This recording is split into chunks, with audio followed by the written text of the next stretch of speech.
Pablo Escobar. Differences between Pablo himself in real life versus the Netflix series Narcos. Today's video will look at the significant differences between Pablo himself in real life and the Netflix series Narcos. If you have not yet watched Narcos, beware that this video is full of spoilers. So let's get started. Narcos' original plan. It has been said that Netflix was initially going to show Pablo's life as a full-length feature film and not a TV show. However, after Netflix researched and dug up evidence on the King of Coke, they discovered that a full-length movie would not hold all of the details. Netflix uncovered several stories about the origin of Pablo's wealth, which goes way back to a man named Cockroach. They even found information about his life before smuggling, which involved stealing gravestones. All this information was then backed up by the DEA agents Steve Murphy and Javier Pina.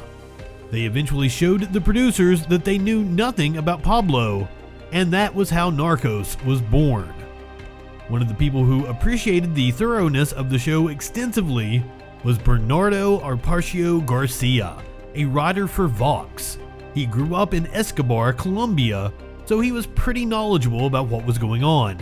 He even cited the correct depiction of the ethnic diversity and the tinier details like miniature facades of colonial village houses and hangings on Pablo's mother's house walls.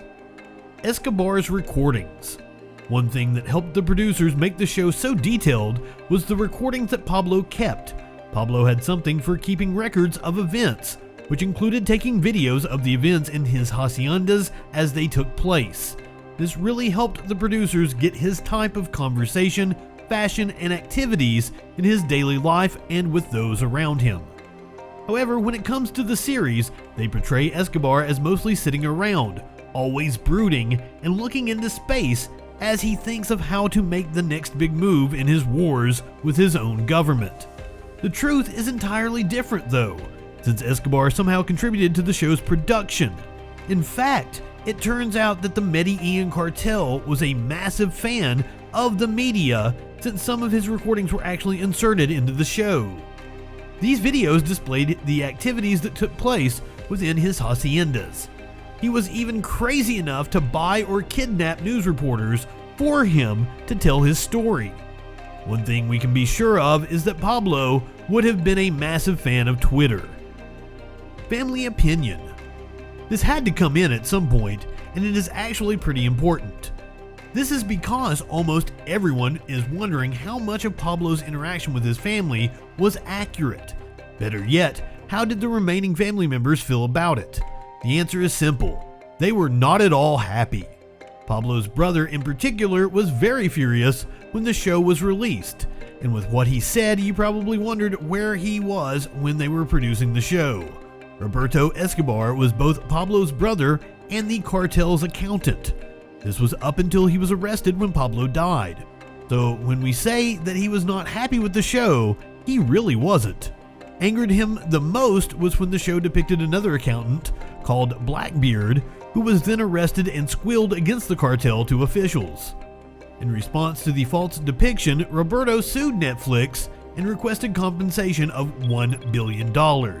This was to portray his and his brother's images without consultation from him or other family members.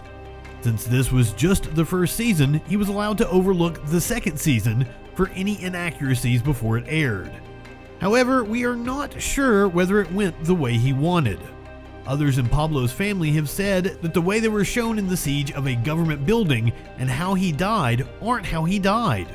If you enjoy our videos, be sure to like them and subscribe to our channel for more amazing videos. Pablo Escobar's gruesomeness.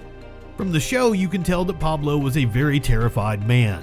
Agent Steve Murphy gave some explanations that before Escobar came, law enforcement had no idea about narco-terrorism. For those of you who are not familiar with the term, narco-terrorism is the use of violence to influence some government policies against narcotic laws. According to the agent, Pablo was the first ever narco-terrorist, and his terrorist activities are well documented in the show.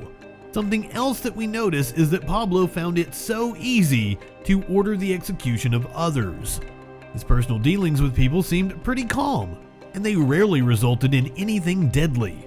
However, there are some undeniable instances, such as the killings of Makata and Guillermo. But other than that, we see Pablo as a troubled man who has a romantic relationship with his wife and kids.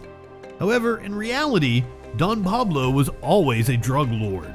Some informants even said that Pablo could drill into his enemies' kneecaps if he felt like it. Something else that is unspoken about his treatment of mules. Pablo often uses human mules in the movie, always paying them. However, in reality, Pablo would sew the cocaine into pets, especially those going to Miami. Also in the film, we see that he kills some of the mules to avoid paying them. At the time, one of the informants for Agents Murphy and Pena was a waiter at one of Pablo's parties. The informant said that Pablo caught another waiter stealing some silverware. Pablo decided to punish him by putting duct tape on the person's hands and throwing them into the pool created by Paja Robin Hood. The waiter eventually drowned, and it served as entertainment for the guests at the party. We know that Pablo killed all his architects who built hundreds of houses. These architects, who were all Italian, were killed simply because Pablo did not want anyone else to know the secrets of each estate. It's pretty unclear to what extent his cruelty was, but he was indeed ruthless. M19's true nature. This is the part of the show where all the experts tend to disagree. M19 was one of the most prominent guerrilla groups that existed in Colombia. Their ideologies mainly included left-wing nationalism, Bolivarianism, revolutionary socialism, and co-theory. In the show, M19 is portrayed as a group of naive idealists who do not know anything about guerrilla warfare. It was one of the most significant dramatic misrepresentation of facts. M19 had one of the most feared presences in Colombia. Leonardo Arpaio Garcia narrates how his aunt had barely managed to escape the Palace of Justice attack. As he sums up the story, he says that it was not only my family in Cali who came close to dying at their hands. He says they were pretty powerful, and they knew how to strike up fear. In addition, Ivan Moreno Espina, or Ivan the Terrible, was a very skilled guerrilla leader, as opposed to his depiction as Ivan Torres in the show. Before Ivan became the leader of the M19, he had already fought in Venezuela, been arrested and tortured to the point of committing suicide. He barely managed to escape 6 months later while disguising himself as an army major.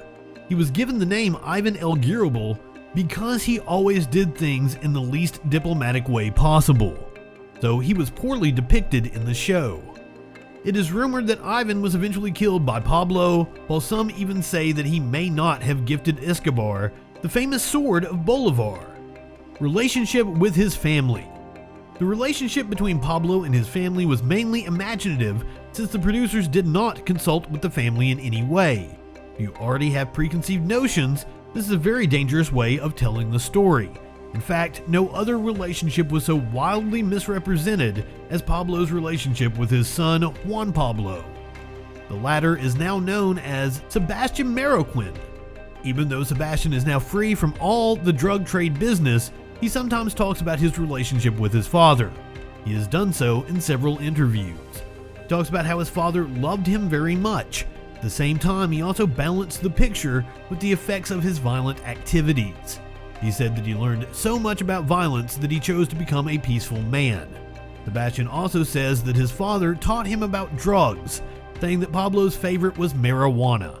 However, he has never felt pressured to take drugs in any way. Clearly, the Netflix series Narcos did not get the actual life of Pablo Escobar, the greatest drug dealer of all time. So if you really want to know about Pablo Escobar's life, just look for a documentary about him. However, the show is also pretty interesting to watch. Thank you for watching. What did you think about the video? Let us know in the comments below. If you enjoy our videos, be sure to like them and subscribe to our channel for more amazing videos.